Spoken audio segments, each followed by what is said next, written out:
station on Space to Ground. Prepare for landing. Welcome to Space to Ground. I'm Isidro Reyna. This week, 3 crew members on board station are getting ready for a trip back to Earth. Shane Kimbrough, Sergei Rizikov, and Andrei Borisenko are slated to travel back to Earth on Monday for a landing in Kazakhstan. Kimbrough will relinquish command of the station to Peggy Whitson on April 9th, which will mark her second time as commander of the orbiting laboratory. Poised to break the record for cumulative time spent in space by a U.S. astronaut, Whitson is set to extend her mission with an additional 3 months into Expedition 52. Be sure to watch the entire event on NASA TV. With another spacewalk in the books, Mission Control Houston reflects on finding answers to a problem 250 miles above the Earth.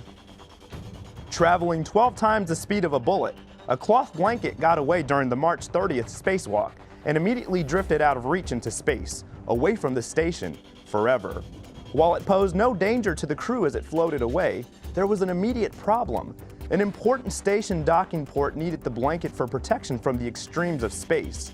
Mission Control Houston went to work to come up with a solution for protecting the port with a different cover, removed earlier in the spacewalk.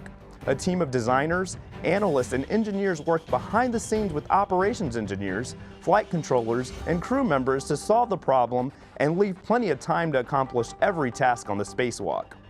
This week's question comes from students at Betsy Ross Elementary School. They want to know how astronauts consume nutrients in space.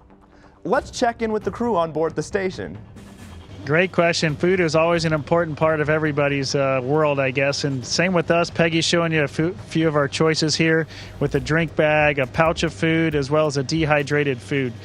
We do have 150 or so, I think, and that is actually very good. It does give us a lot of variety so that we don't get bored with the same food over and over.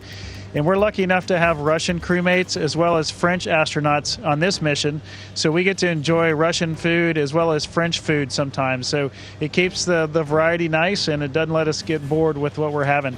But it's very important for us to eat enough and get the nutritional value that you mentioned so that our bones and our muscles don't decay while they're up here in space. Keep sending your questions using the hashtag #SpaceToGround. We'll see you next week. Subscribe for more space.